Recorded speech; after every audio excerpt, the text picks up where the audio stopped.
वो परमेश्वर महान है जिसकी मैं और आप आराधना करते हैं। आइए इस समय अपने स्थानों पर खड़े होंगे और उस परमेश्वर के आगे अपने शीश को नवाएंगे जिसने ये धरती और ये आसमान बनाया है।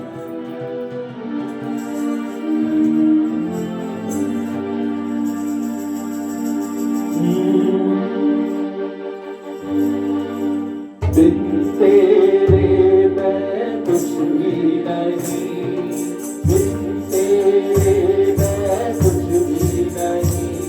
यहोवा तुझे तेरी जरूरत है, यहोवा तुझे तेरी जरूरत है।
इस जगह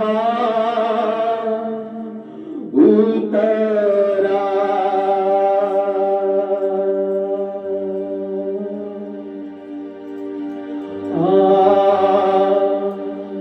पवित्र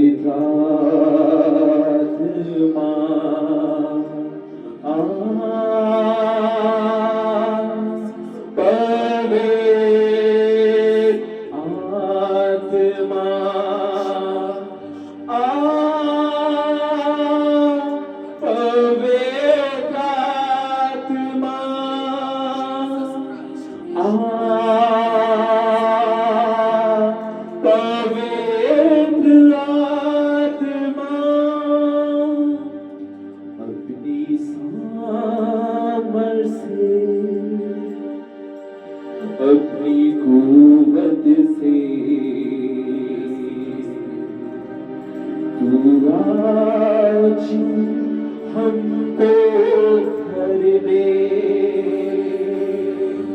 अपनी सामर्थ से,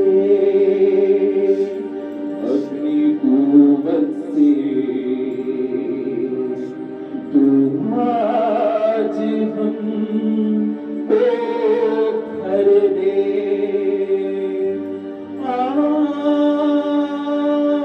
पवित्र आत्मा,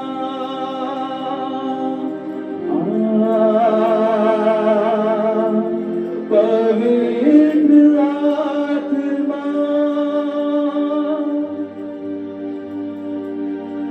O Shakranda Indolusu Trishutana Samushutra Trishutra Namasandara Namashukara पवित्र आत्मा,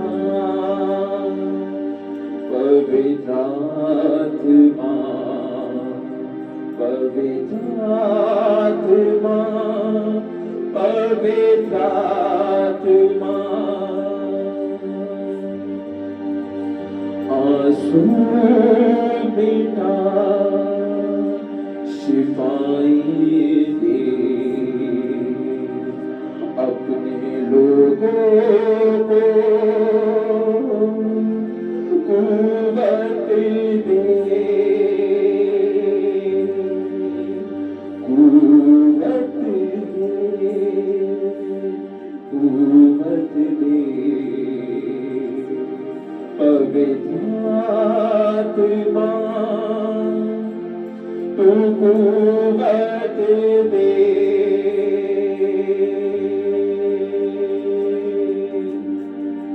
हालेलुया, हालेलुया। स्वर्ग में विराजमान प्रभु परमेश्वर, सराहों में भी रास्ता दिखाने वाले महान सामर्थी ईश्वर, इस समय जब मैं तेरे अद्भुत सामर्थी वचन का प्रचार करूं तो तेरे लोगों पे सामर्थी और पवित्रताई की एक नई लहर उठे और प्रभु यीशु मसीह अपने लोगों को उस महान सामर्थ का स्वाद चखा जो तेरे अद्भुत सिंहासन से निकलती है। आज यीशु मसीह, मैं जानता हूँ शैतान हमारे पीछे लगा रहता है कि वो हमारी आत्मिकता में हमें गिराए, हमारे को बीमारी, हमारे रोगों को हमारे शरीर में भेजकर हमारे शरीर को कमजोर करे और हमारे विश्वास को कमजोर करे। शैतान हमारी जिंदगी में पहाड़ खड़े करता है, आंधी और तूफान को लाकर खड़ा करता है। लेकिन मेरा मानना है प्रभु यीशु मसीह, मेरा यकीन है कि वो सामर्थी परमेश्वर है जो ऊंचे ऊंचे पहाड़ों को भी चौरस करने की सामर्थ रखता है, जो उठती हुई लहरों को शांत करने की, थामने की सामर्थ रखता है, जो आंधी और तूफानों को थामना जानता है।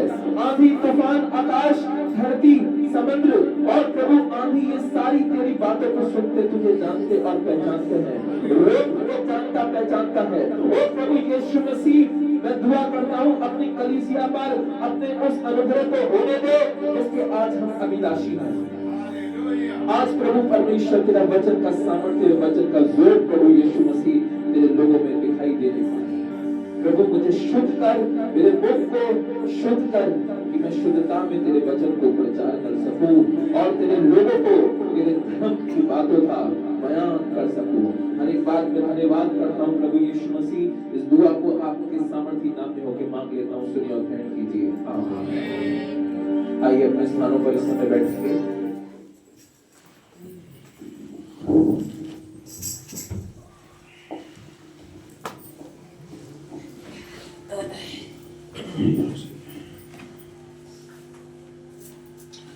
Hallelujah, hallelujah. कैसे आप लोग प्रभु में आनंदित? परमेश्वर का वचन इस प्रकार से कहता है, वह परमेश्वर आनंद को देने वाला परमेश्वर है। हालेलुया। वो अपने आनंद से हमको भरता है और जीवन का वो स्वाद चखाता है जो संसार में हमें कहीं पर भी नहीं मिलता। हालेलुया। हम ना जाने कहां कहां चले जाएं, लेकिन मैं आपको बताऊं, उस वक्त जब आप पवित्रताई में होकर अपने घुटने को टेकते हैं तो वो आनंद की अनुभूति होती है जो संसार हमें नहीं दे सकता। हालेलुया। उसके वचनों में जीवन है, उसके वचनों में सामर्थ है। और आज परमेश्वर के अद्भुत वचन को हम पढ़ेंगे और जानेंगे परमेश्वर की उन गहराई भरी बातों को जो परमेश्वर हमसे कहता है, हमसे बुलवाता है, और वो चाहता है कि हम उसकी गुण भरी बातों को जानें। हालेलुया। परमेश्वर के वचन में से आज मिलकर निकालेंगे लय व्यवस्था, उसका 12 अध्याय।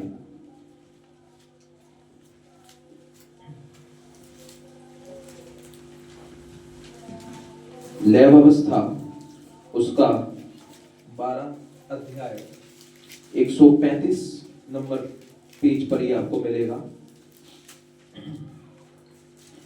12 अध्याय और इसके पहले पद से 7वें पद तक मैं आपके सामने पढ़ूंगा।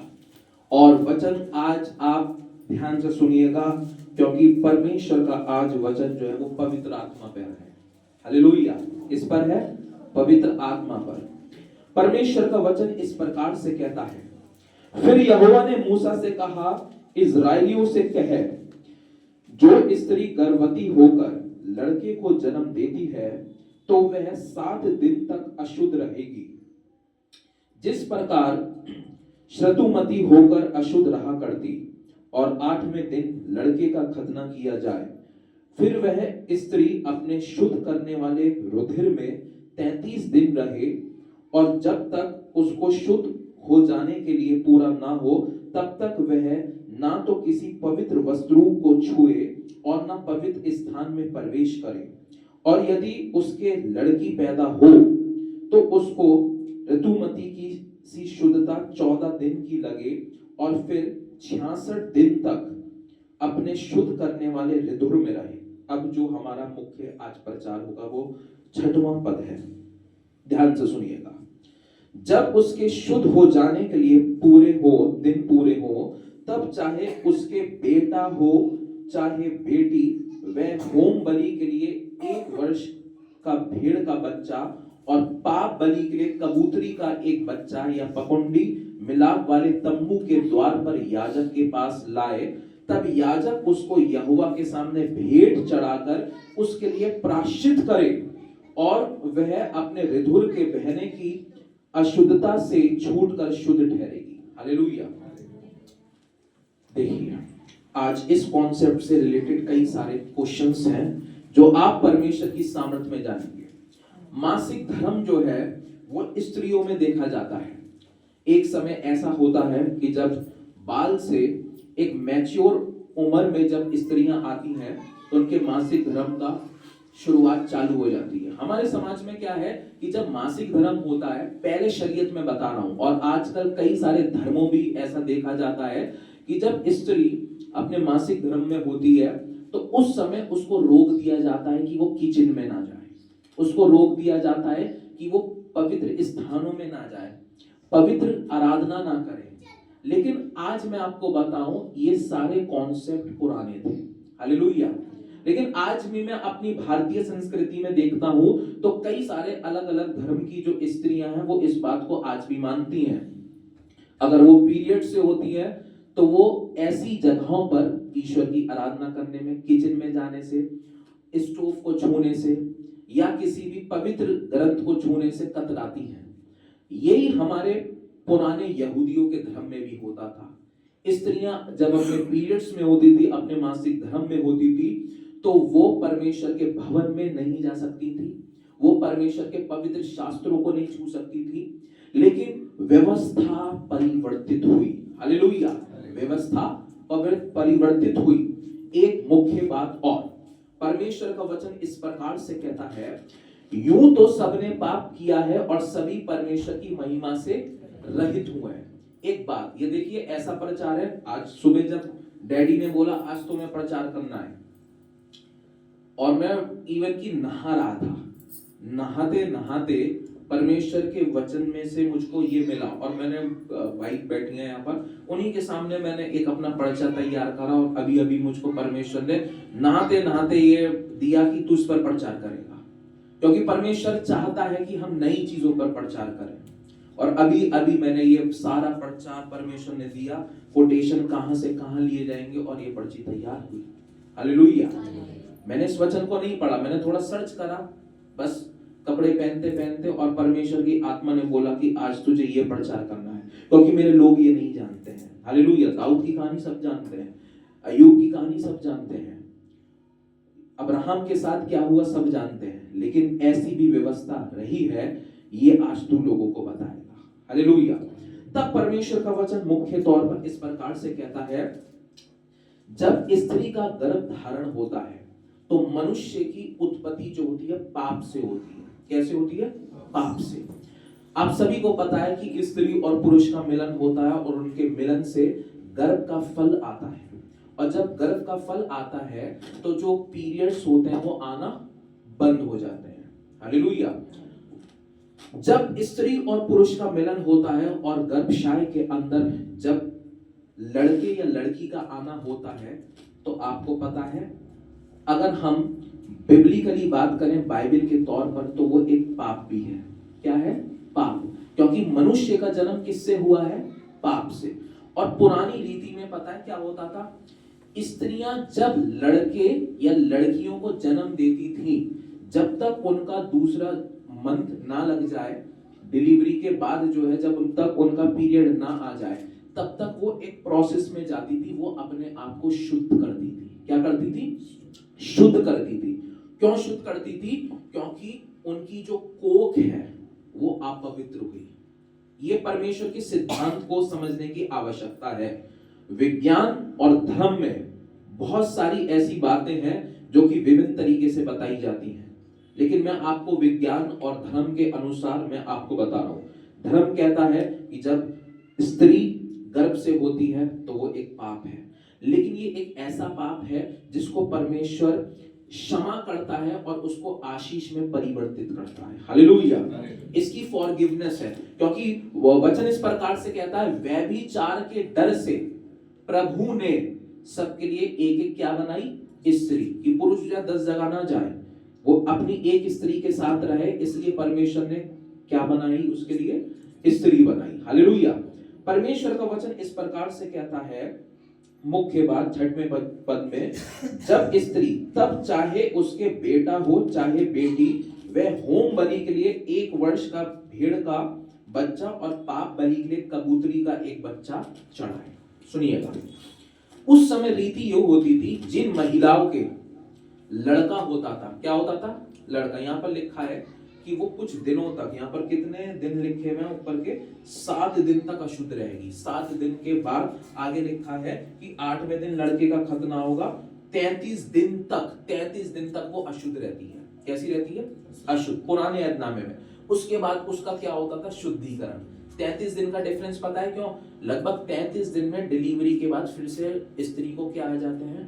पीरियड। आगे लिखा है अगर लड़की हो तो लड़की होने के लिए, यहाँ पर रिधुर लिखा है, उसका मतलब है रक्त, खून बहा। जब बच्चा होता है तो उस समय फीमेल का क्या होता है?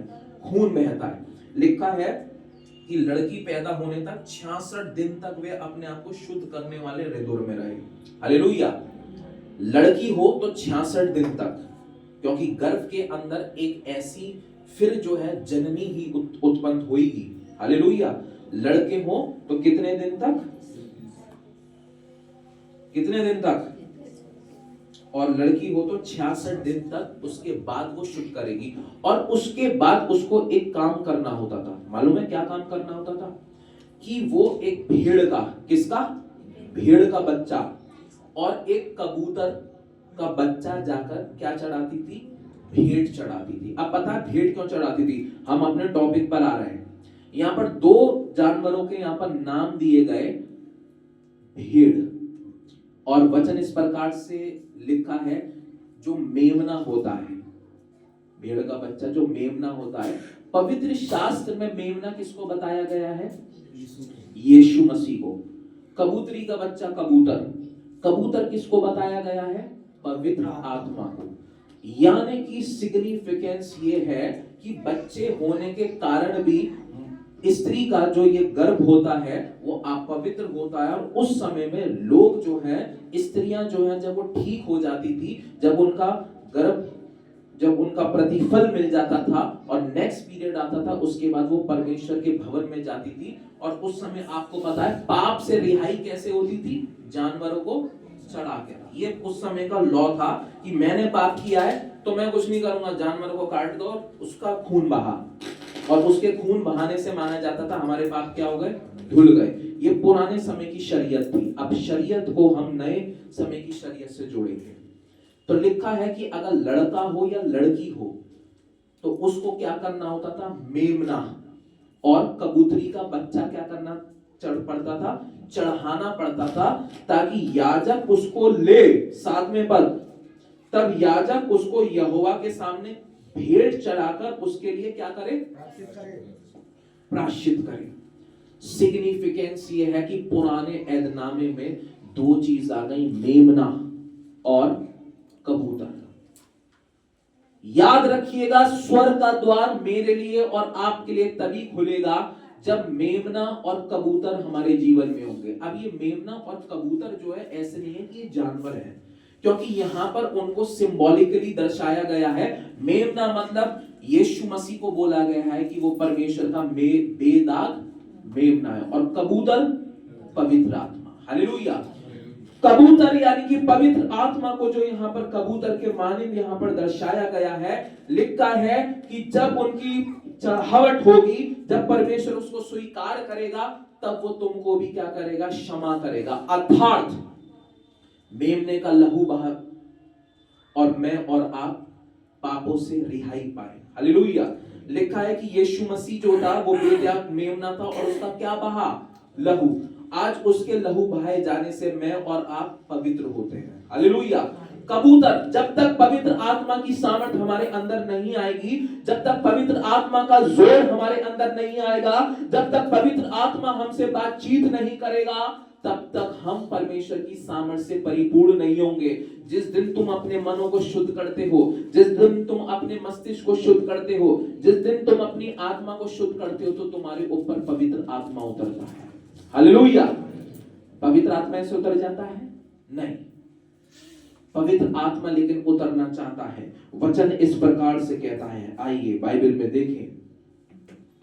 आज मैं कबूतर पर और पवित्र आत्मा की सामर्थ पर प्रचार करूंगा, जो सिग्निफिकेंस दे रहा है कि लैम्ब यानी कि मेमना और कबूतर के होने से ही हमारे पाप क्या होते हैं, क्षमा होते हैं। यानी कि प्रभु यीशु मसीह और पवित्र आत्मा जब तक हमारे जीवन में नहीं होंगे, तब तक हमारा पापों से प्रायश्चित करने का कोई भी कारण भी नहीं रहेगा। हालेलुया। हमारी जिंदगी में 2 चीज अनिवार्य है, प्रभु यीशु मसीह जिसके चलते मेरा और आपका शुद्धिकरण होता है, दूसरा पवित्र आत्मा। क्योंकि वचन इस प्रकार से कहता है कि यीशु मसीह जब ऊपर उठाए जाने पर था, तो यीशु मसीह ने एक बात बोली, मैं तो जाता हूं, मैं तुम्हारे साथ अब और नहीं रहूंगा, मैं तुम्हारे साथ अब चलकर और मौजे नहीं करूंगा, मैं तुम्हारे साथ चलकर अब मैं तुम्हें और खाना नहीं खिलाऊंगा, लेकिन मैं तुम्हें एक सहायक देता हूं, और वो है पवित्र आत्मा। और पवित्र आत्मा अब तुम्हारी अगुवाई करेगा। पवित्र आत्मा तुम्हारे लिए जंगलों में मार्ग को खोलेगा।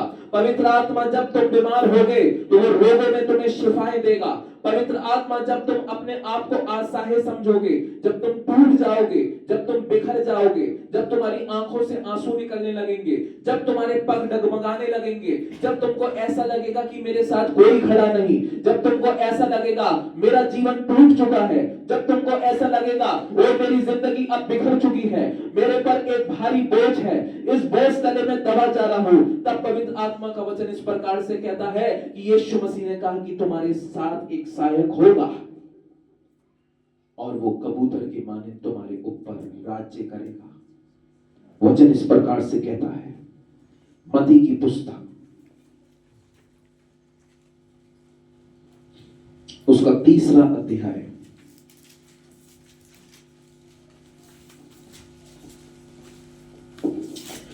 मत्ती की पुस्तक उसका 3रा अध्याय और उसका 16वां पद यीशु मसीह में इस प्रकार से कहता है, जब यीशु बपतिस्मा लेकर तुरंत पानी पर से ऊपर आया तो देखो उसके लिए आकाश खुल गया और उसने परमेश्वर के आत्मा को कबूतर के समान अपने ऊपर उतरते देखा, और देखो ये आकाशवाणी हुई, ये मेरा प्रिय पुत्र है जिससे मैं अत्यंत प्रसन्न हूं। सुनिए, और यीशु बपतिस्मा लेकर तुरंत पानी में से ऊपर आया और देखो आकाश खुल गया और उसने परमेश्वर के आत्मा को कबूतर के समान उतरते हुए अपने ऊपर आते देखा, और देखो ये आकाशवाणी हुई, ये मेरा प्रिय पुत्र है जिससे मैं अत्यंत प्रसन्न हूं। सुनिएगा, जब हम बपतिस्मा लेते हैं तो हम एक इकरारनामा परमेश्वर के नाम नियुक्त करते हैं। परमेश्वर, आज से मेरे सारे मैले कुचले काम जो मैं लोगों को दिखाने के लिए करता था, जो मैं लोगों को प्रसन्न करने के लिए करता था, मैं सारे गुनाहों को इस बहते हुए जल में तेरे नाम से बहाता हूं। अब मेरे जीवन में मैं नहीं बल्कि तू जिए। अब मेरे जीवन में मेरा अक्स नहीं लेकिन प्रभु परमेश्वर तेरी आत्मा का अक्स दिखाई दे। और यीशु मसीह जब बपतिस्मा लेकर पानी से बाहर आया, तब लिखा है उसने अपने ऊपर पवित्र आत्मा को किसके नाई उतरता हुआ देखा? कबूतर के नाई। कबूतर, उसने पवित्र आत्मा को ऐसे नहीं देखा कि कोई ज्योति आई, उसने कुछ ऐसा नहीं देखा कोई प्रकाश उतर आया, उसने देखा कि पवित्र आत्मा जो है वो कबूतर के मानिंद प्रभु यीशु मसीह पर उतर रहा है। और उस समय, सुनिएगा ध्यान से, अब हम अपने पॉइंट पर आते जा रहे हैं। उस समय एक आकाशवाणी हुई, ये मेरा प्रिय पुत्र है। सुनिए, कबूतर उस समय मिनिस्ट्री को दर्शा रहा था। अब मैं कबूतर के ऊपर रहस्य खोलूंगा जो मैंने आज देखा। हालेलुया। अब आप कबूतर के बारे में सुनेंगे। एक कबूतर पर अगर मैं पूरे उसके बॉडी पर मैं बोलूं तो लगभग 1 से 3,000 पंख होते हैं। हालेलुया। आज लोगों की मिनिस्ट्री डाउन क्यों है? आज लोगों की जिंदगियां डाउन क्यों है? क्योंकि उनके अंदर पवित्र आत्मा नहीं कार्य कर रहा। बड़े ध्यान से सुनिएगा, अगर आप कबूतर के पूरे अगर बॉडी पर पंख अगर जानेंगे तो आपको मिलेगा कि 1 से लगभग 3,000 के लगभग पंख होते हैं। कबूतर के जो 2 बाजू हैं, बड़े ध्यान से सुनिएगा, ये रेवलेशन है, फिर शायद ये वचन कहां मिले नहीं मिले। कबूतर के जो 2 बाजू होते हैं, अगर हम उसके बारे में बात करें तो एक एक बाजू पर मुख्य, एक शब्द बोल रहा हूं, मुख्य 9 प्रकार के पंख होते हैं। इसे बंद कर दो। एक बाजू पर कितने प्रकार के मुख्य पंख हैं? 9। यानी कि इस बाजू पर जो है वो 9 प्रकार के मुख्य पंख है, और उसका जो दूसरा बाजू है उस पर भी जो है वो 9 प्रकार के मुख्य पंख है। और एक बात और, उसकी जो पूंछ है उस पे 5 तरीके के मुख्य पंख हैं। सबने सुना? मैंने कबूतर को अपने ऊपर, पवित्र आत्मा को अपने ऊपर कबूतर के मानिंद उतरता हुआ देखा।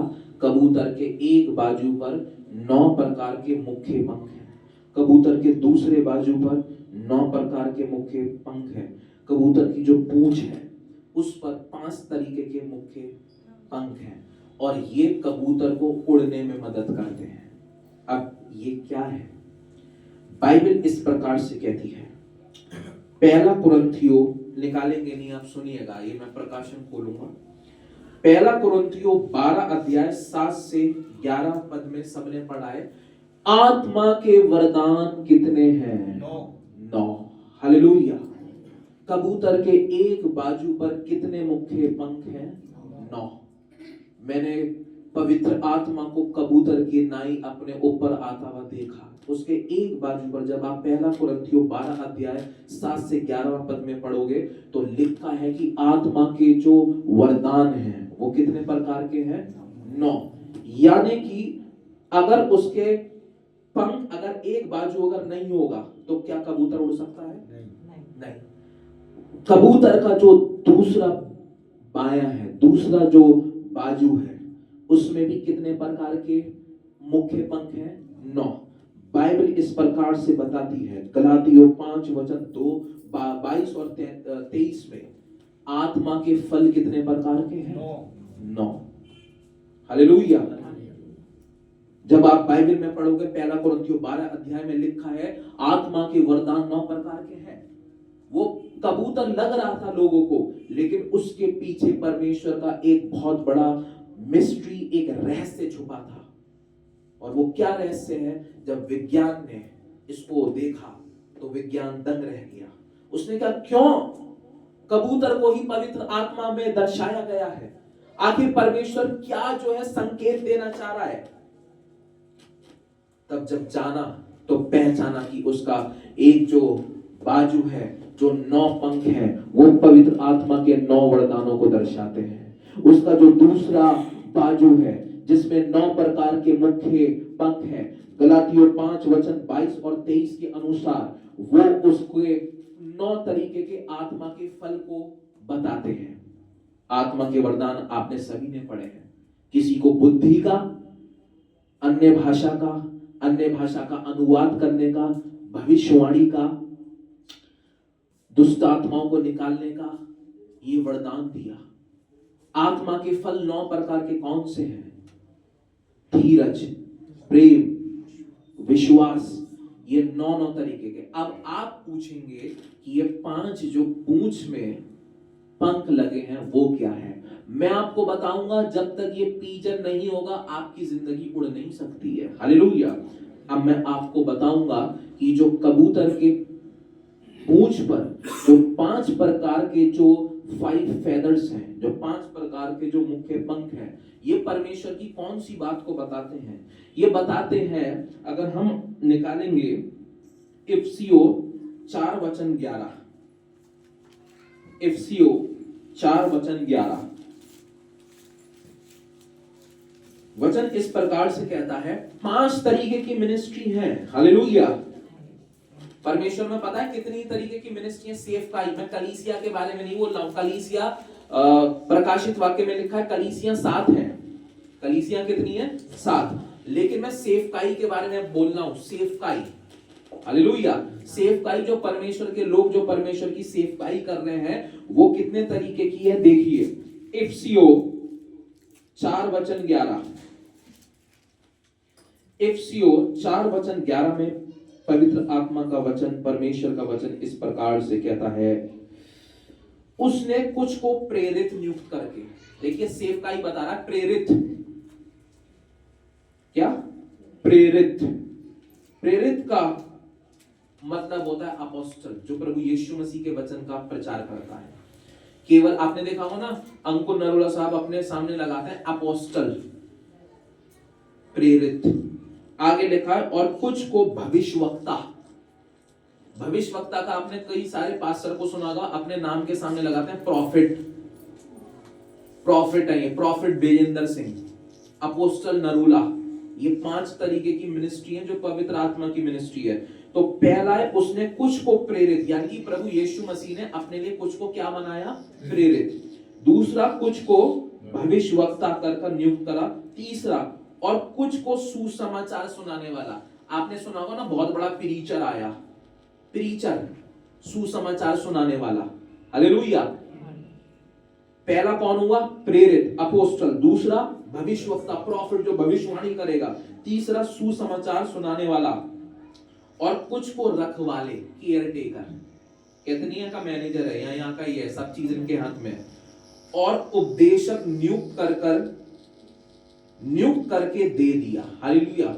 उपदेशक, उपदेश देने वाला, वन हु डिलीवर्स स्पीच, जो स्पीच देता है, जो परमेश्वर में लोगों की काउंसलिंग करता है। 5 तरीके की मिनिस्ट्री है। हालेलुया। तो यहां पर सबसे पहले हमने पढ़ा प्रेरित, दूसरा भविष्यवक्ता, तीसरा सुसमाचार सुनाने वाला, चौथा रखवाला, और 5वां उपदेशक। और आपको मालूम है जितने भी प्रचार करने वाले हैं, आज जैसे मैं बोलूं हम किस लाइन में आते हैं, तो आज मैं अपने आप को बोलूं तो अपोस्टल लाइन में आता हूं मैं। सुसमाचार सुनाना, अपोस्टल, प्रेरित के तौर पर। कुछ जो भविष्यवाणियां करते हैं और मिस्ट्री वाले, रहस्यमंद वाले जो वचन बोलते हैं, वो प्रॉफिट में आते हैं। हालेलुया। कुछ जो सारी चीजों का अरेंजमेंट करते हैं, भीड़ों की रखवाली करते हैं, वो रखवाले आते हैं। 5 तरीके की मिनिस्ट्री है। हालेलुया। और मालूम है कबूतर के पूंछ पर कितने तरीके के पंख हैं? पवित्र आत्मा की तौर से जो हमें मिनिस्ट्री मिली है, वो 5 तरीके की मिनिस्ट्री है। हालेलुया। वो प्रेरित की मिनिस्ट्री है, वो भविष्यवक्ताओं की मिनिस्ट्री है, वो सुसमाचार सुनाने वालों की मिनिस्ट्री है, वो रखवाले की मिनिस्ट्री है, वो उपदेश देने वालों की मिनिस्ट्री है। और इन्हीं 5 मिनिस्ट्री, इन्हीं 5 सेवकाई के द्वारा हम आत्माएं बचाते हैं। हालेलुया। हम परमेश्वर में आत्माओं को लेकर आते हैं कि वो वास्तविकता जाने कि यीशु कौन है, यीशु कैसा प्रभु है, यीशु कैसा करुणा निधान ईश्वर है। ये 5 सेवकाई के चलते आज मानव जाति के अंदर प्रभु यीशु मसीह का प्रचार हो रहा है। और मालूम है, सुनिएगा, एरोडायनेमिक्स का रूल क्या कहता है। जब कबूतर उड़ता है, सुनिएगा, कबूतर अगर उड़ेगा, उसको अगर सीधा जाना होगा तो उसकी दुम ना उल्टे डायरेक्शन में मूव होती है, क्योंकि अगर दुम और पंख अगर एक ही डायरेक्शन में हुए घूमे उड़ते वक्त तो वो गिर जाएगा उसी साइड। बैलेंस होता है, क्या होता है, बैलेंस। अगर पंख अगर उसको मोड़ना इधर है, पंख अगर लेफ्ट में मोड़ेंगे तो दुम उसकी जाएगी राइट में, ताकि वो अपने शरीर के भार को हवा के अंदर बैलेंस कर सके। हालेलुया। इट मींस क्या है, अगर तुम्हें अपने जीवन को बैलेंस करना है, अगर तुम्हें अपने जीवन को, अगर तुम्हें अपनी मिनिस्ट्री को बैलेंस करना है, तो तुम्हारे बाजू जो खाली हो चुके हैं, जिसपे से पड़ झड़ चुके हैं। आज लोगों की मिनिस्ट्री क्यों डाउन हो जाती है? कुछ परमेश्वर परीक्षा लेता है, धीरज करना सिखाता है, और कुछ अपनी ही कमी के कारण जो है मिनिस्ट्री फ्लॉप हो जाती है, लोगों की जिंदगी फ्लॉप हो जाती है। पहले तो शुरू में बोलता था कि मैं तो जिंदगी भर प्रचार करूंगा, मैं तो तेरे गीत गाऊंगा, पल पल मसीह के प्यार में बीतेगी उम्र भर। लेकिन ये तो 2 साल चल के ठंडा पड़ गया। क्यों? क्योंकि भैया के एक बाजू में से पर क्या हुए, झड़ गए। आत्मा के वरदान और आत्मा के फल, ये दोनों आपके हाथों में होने चाहिए, तब लिखा है तू उकाब के समान उड़ेगा। हालेलुया। वचन इस प्रकार से कहता है, जब पानी थम गया तो नूह ने कौन से पक्षी को भेजा? किसको भेजा? कौवे को भेजा। किसी किसी को वो कौवा भी बनाकर उड़ाता है, देखता है। हालेलुया। और मालूम है कौवा क्या करने लगा? वो वापस आया, क्या करने लगा? मांस खाने लगा। क्या खाने लगा? अब मैं अभी तक तो ये चलता हुआ आया था कि ये भेड़ है, ये बकरी है। अब मैं एक नई दास्तां सुना रहा हूं, ये कबूतर है या कौवा। हालेलुया। लिखा है कि जब उसने पानी थम गया तो उसने जब कौवे को उड़ाया तो कौवा वहां पर देखकर बौखला गया। अरे इतनी लाशें, बच्चे की भी लाशें हैं, बड़ों की भी लाशें हैं, कितना मीठा मीठा गोश्त है। और लिखा है कि वो प्रभु के काम को कर ही नहीं पाया। कर पाया? नूह तो इंतजार कर रहा था, मैंने देखूं उसको कौवे को भेजकर कि पानी कम हुआ, क्या हुआ, लेकिन कौवा तो वापस नहीं आ पाया। अब परमेश्वर का खादिम खड़ा रह गया। कौवे प्रभु की सेवकाई नहीं कर सकते। हालेलुया। और अगर तुमको बनना है तो तुम एक डोव के समान, एक कबूतर के समान बनो, क्योंकि कबूतर जो है, पवित्र आत्मा तुम्हें अपने स्वरूप में ढालना चाहता है। हालेलुया। तुम्हारी सेवकाई चाहे प्रेरित की हो, तुम्हारी सेवकाई चाहे सुसमाचार, जो आप ये दान देते हो, आप रखवाले की कैटेगरी में आ रहे हो। हालेलुया। जो आप भेंट चढ़ा रहे हो, क्योंकि इन सब चीजों से ये सब चीजें मैनेज होती हैं। हालेलुया। एक बार विजेंद्र भाई साहब से एक मीडिया वाले ने सवाल करा, आप तो पैसा कमाते हो, आप दुआ के बहाने पर जो है लाखों रुपए हैंडलिंग के नाम पर ले लेते हो। हैंडलिंग मतलब वो सर पर हाथ रखने के पैसे आते हैं। उन्होंने पता क्या बोला? आपको ये भीड़ नजर आती है, इस भीड़ में जो दरियां बिछती हैं, जो ये साउंड स्पीकर लगा हुआ है, यहाँ पर जो बॉडी गार्ड्स हैं, यहाँ पर जो साफ सफाई करने वाले हैं, यहाँ पर जो 1000 लोग काम करने वाले हैं, इनका खर्चा जो है वो जितना चंदा आता है उससे ज्यादा आता है। मैं कहां से लाऊंगा? लोग केवल कमियां ढूंढते हैं। अरे वो तो हम तो नहीं जाएंगे, वो तो लालची हैं, वो तो सर पे हाथ रखने के लिए, वो मिनिस्ट्री वाले तो वो तो पैसे लेते हैं। वो क्यों ले रहा है भाई? उसके पास 15 लाख आदमी बैठा है, क्या उसका घर का या फिर जो उसकी बेसिक नीड होंगी वो क्या पूरी नहीं हो पाएंगी? वो क्यों ले रहा है? क्योंकि उनका एक दिन का, बता रहे थे कि एक दिन का खर्चा कम से कम 75 लाख से 80 लाख तक का आता है, और लोग चंदे में डाल रहे हैं 10 रुपए 5 रुपए। वो भीड़ तो नजर आ रही है, लेकिन जो कारपेट और जो कहता है कि एक सभा के अंदर कम से कम 5 से 7 लाख का नुकसान होता है। कुर्सियां टूट जाती हैं, माइक्स के तार टूट जाते हैं, ये चोरी हो जाती है, ये कहां से जाएगा? एक सेवक को बस उसी तौर पर हम लोग टारगेट करते हैं। हालेलुया।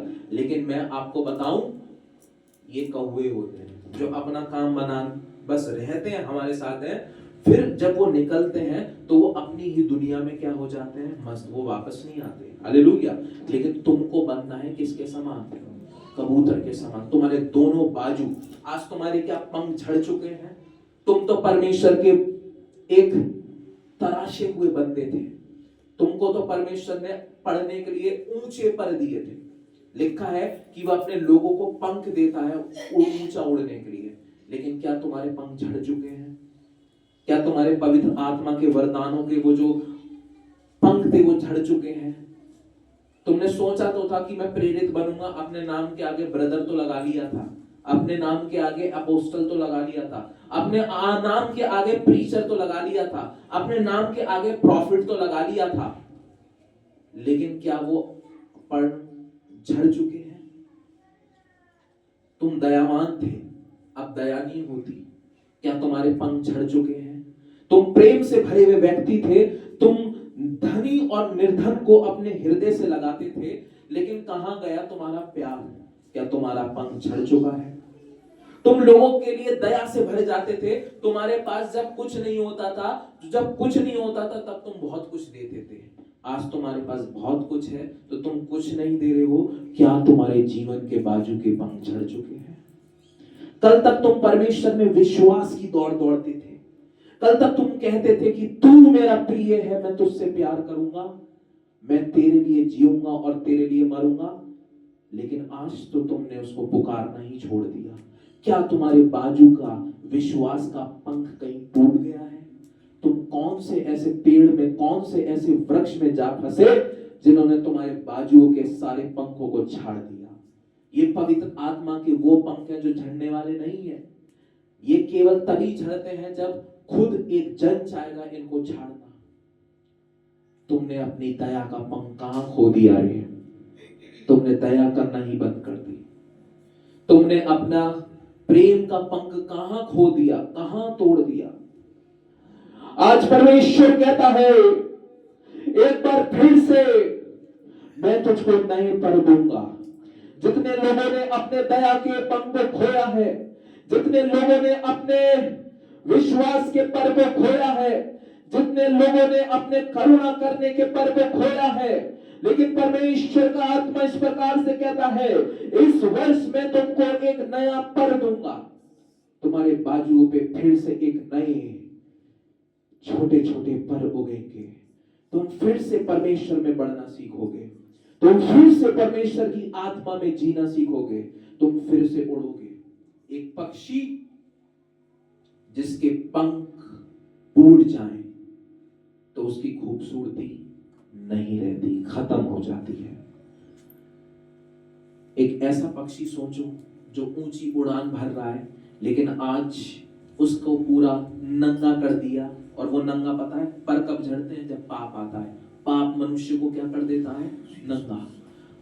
और जब पाप आता है तो पवित्र आत्मा के वो सारे वरदान के पंख झड़ जाते हैं, पवित्र आत्मा के वो सारे जो फल के पंख है वो झड़ जाते हैं, सेवकाई के पंख झड़ जाते हैं। और आपने देखा होगा कि एक ऐसा पक्षी जिसके पंख झड़े हुए हैं वो कुछ नहीं कर सकता, वो बड़ा कमजोर दिखाई देता है, वो खूबसूरत नहीं लगता, और वो ऐसा लगता है कि अब कभी भी मर जाएगा।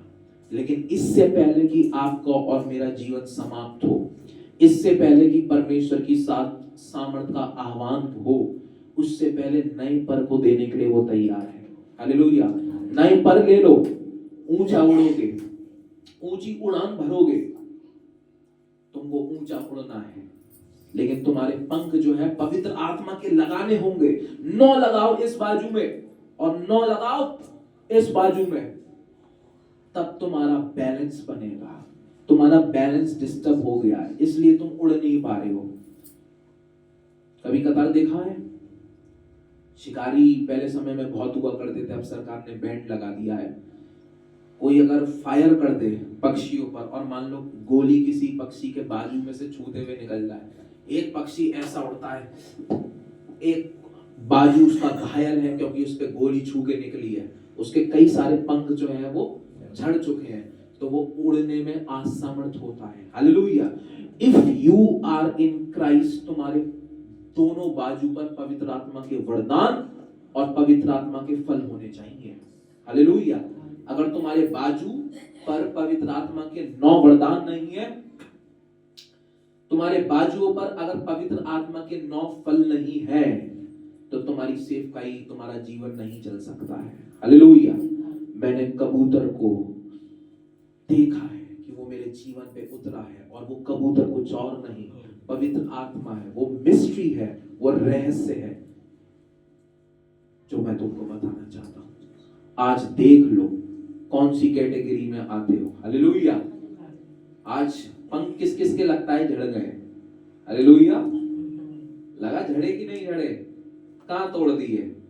लड़ाई करके तोड़े? कांटे वाले वृक्ष में फंस के तोड़े? कौन से वृक्ष पे बैठ गए? कौन सी झाड़ी पर चले गए जहां तुम्हारे पंख झड़ चुके हैं? अब तुम उड़ना तो मांग रहे हो, ना तो उड़ ही पा रहे हो, ना चल पा रहे हो। जिंदगी ना आसमां की रही ना जमीन की, बीच मझधार में लटके हुए हो और सहारा मांग रहे हो। एक पक्षी जब झाड़ देता है, अपने पंखों को टूट जाता है, बेचारा उड़ता है, फिर जमीन पर आता है, ना तो वो आसमान का कहलाता है, ना वो जमीन का। ऐसी जिंदगी ना हो कि ना तो तुम आसमान के पक्षी कहलाओ, ना धरती पर चलने वाले जानवर। ना तो तुम धरती के रहो, ना आसमान के। या तो तुम धरती के बन के जियो, या तुम उड़ो तो ऊंचा इतना उड़ो कि पवित्र आत्मा में कोई तुम्हारी रफ्तार को, कोई तुम्हारी ऊंचाई को छूने ना पाए। जिंदगी में सब कुछ चलता रहेगा, जिंदगी में अप डाउन आते रहेंगे, ऊंचा उड़ना है।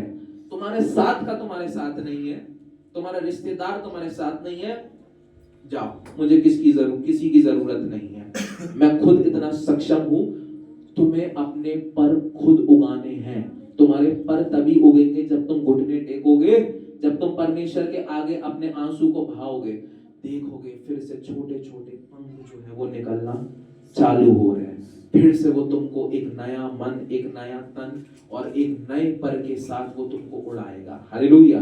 ऊंचा उड़ोगे, ऊंची उड़ान भरोगे और तुम परमेश्वर को जान लोगे, क्योंकि पवित्र आत्मा का सामर्थ्य तुम्हारी जिंदगी पर काम करेगा। हालेलुया। आइए इस समय अपने स्थान पर खड़े होंगे।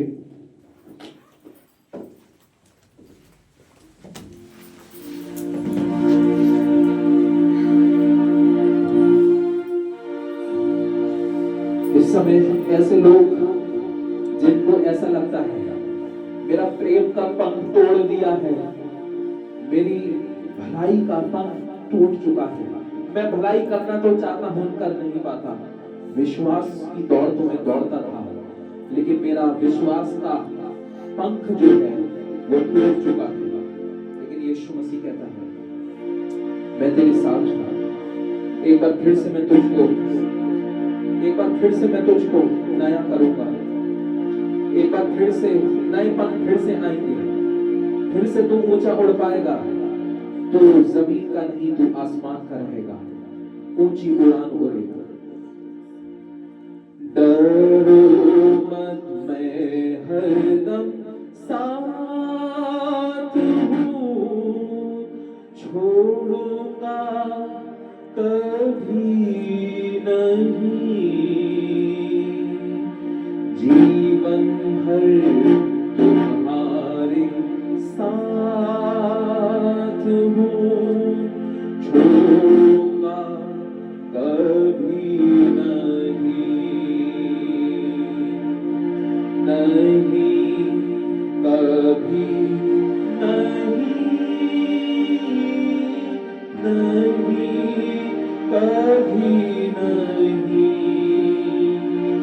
जीवन भर तुम्हारे साथ हूँ, छोड़ूंगा कभी नहीं। जीवन के पंख के तार अगर टूट गए, जीवन की वीणा के तार अगर टूट गए, तो परमेश्वर तुमको नया पंख देगा।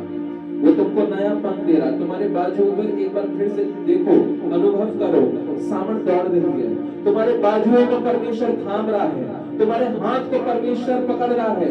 तुम्हारे हाथ पर एक बार फिर से वो रोए उतारा है, और ये रोए जो है वो पंख बनेंगे, ये रोए जो है वो पंख बनेंगे, और तुम एक बार फिर से ऊंचा उड़ने पाओगे प्रभु यीशु मसीह के नाम में।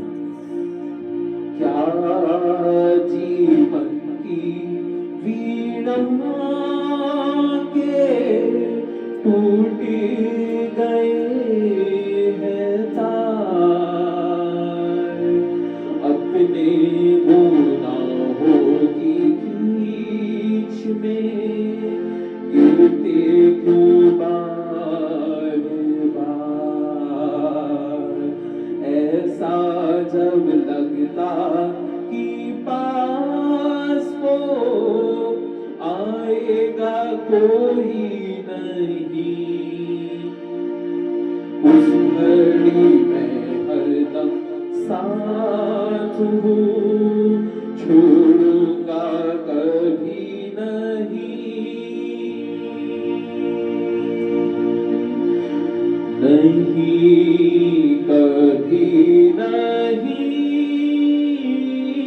नहीं कभी नहीं, जीवन भर तुम्हारे साथ हूँ, छोड़ूंगा कभी नहीं। फिक्रों के दलदल में क्या तुम्हारे पंख छड़ गए? पाप के दलदल में तुम्हारे क्या पंख छड़ गए? मैं एक बार फिर से सामर्थ दूंगा, फिर से सामर्थ आएगी, तू ऊंचा उड़ने पाएगा मेरे बेटे, तू ऊंचा उड़ने पाएगी मेरी बेटी। शैतान ने तेरे पंखों को चाहे तोड़ दिया हो, तो भी मैं तेरा यहोवा तुझे नए पंख दूंगा। नए पंख आ रहे हैं, नए पंख तुम्हारे बाजुओं पर लग रहे हैं। तुम परमेश्वर के चुने हुए लोग हो, तुम परमेश्वर की कलीसिया हो, तुम परमेश्वर के वो लोग हो जिसके साथ वो हमेशा चलता आया है, जिसके साथ परमेश्वर हमेशा खड़ा है। वो तुम्हें नए पल और नए समय में नए तरीके से आशीषित करेगा। फिक्रों के दलदल में धंसते हैं जब पाँव, अपने ही भूल जाते, कोई समझता नहीं, अपने ही आंसू को, चिड़िया का बच्चा दिख रहा है, वो उड़ना चाह रहा है, उड़ता है, गिरता है, आसमान में ऊंची उड़ान भरना चाह रहा है, लेकिन उसके पंख कम हो गए हैं। कुछ पंख तोड़ लिए गए, कुछ पंख अपनी ही गलती के कारण झड़ गए। वो चिल्ला रहा है और आसमान में बैठे हुए अपने बाप को पुकार रहा है, पापा मैं उड़ नहीं पा रहा, मेरे प्रिय पिता मैं उड़ नहीं पा रहा, मैं धरती पर नहीं, मैं आसमान में दिखना चाहता हूँ। मेरा जगह धरती नहीं किंतु आसमान है। वो चिड़िया चिल्ला रही है, उसके पंख टूट गए हैं, वो उड़ने का प्रयत्न कर रही है और चाह रही है कि उसके पंख आए, उसको नए पंख मिले कि वो उड़ सके। वो चिड़िया चाह रही है, वो कबूतर चाह रहा है कि वो उड़ सके। उसको घायल कर दिया है अपने लोगों ने, उसको गोली मार दी है अपने लोगों ने, उसको चोटीला कर दिया है अपने लोगों ने। वो चाह रहा है कि मैं उड़ सकूं, लेकिन अपने उसके अपनों के द्वारा जो जख्म उसको दिया है उसके कारण वो उड़ नहीं पा रहा। लेकिन प्रभु यीशु कहता है मैं उन जख्मों को भी भरता हूँ, मैं उस जख्मों को भी भरता हूँ जो तेरे बाजुओं पर लगा हुआ है, और नए परों को दूंगा। अब तू उड़ेगा, तू कहा मत, तू रो मत, अब तू उड़ेगा। फिक्रों के दलदल में धंसते हैं जब पाँव, अपने ही भूल जाते, कोई समझता नहीं,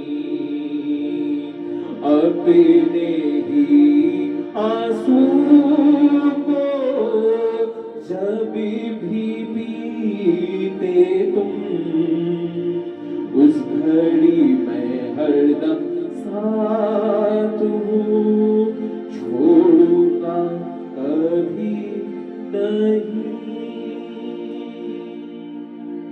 स्वर्ग में विराजमान प्रभु परमेश्वर, तेरा वचन जो अद्भुत तरीके से तेरे लोगों में प्रचार किया गया कि मैंने पवित्र आत्मा को कबूतर के मानिंद अपने ऊपर उतरता हुआ देखा है। वो एक बाजू में 9 प्रकार के वरदान लिए हुए था, वो दूसरे बाजू में आत्मा के 9 प्रकार के फल लिए हुए, वो अपनी पूंछ में 9 प्रकार की कलीसियाओं को लेते हुए उतर रहा था और यीशु को आशीषित कर रहा था। वो पवित्र आत्मा आज इन सभी के जीवन में भी कबूतर के समान उतरती हुई नजर आए। इनको नए पंख मिले, इनको प्रेरितों जैसी सेवकाई मिले, इनको भविष्यवक्ताओं जैसा मन मिले, इनको रखवालों जैसा हृदय मिले, इनको उपदेशक और सुसमाचारक बना। प्रभु दुआ करता हूं, जो आत्मा की गहराई थी, जो प्रकाशन था, वो तेरे लोगों तक पहुंच गया है और प्रभु ये तेरे लोग औरों को भी इसका प्रचार करें। प्रभु दुआ करता हूं, प्रभु यीशु मसीह अपनी कलीसिया पर मौजज़ा कर, उठा, बना, क्योंकि तू तराशने वाला ईश्वर है। प्रभु यीशु मसीह जिनकी जिंदगी बिखरी पड़ी है, जिनके बाजुओं पर से पंख झड़ चुके हैं, एक बार फिर से नए पंख दे, नए पंख दे, ये उड़े, ऊंची उड़ान उड़े और अपने जीवन में ऊंचाई को देखें। एक एक जन को, इनके परिवारों को तेरे नाम से आशीषित करते हुए इस दुआ को प्रभु यीशु मसीह के नाम में होकर मांग लेता हूँ। सुनिए और कीजिए। आमीन।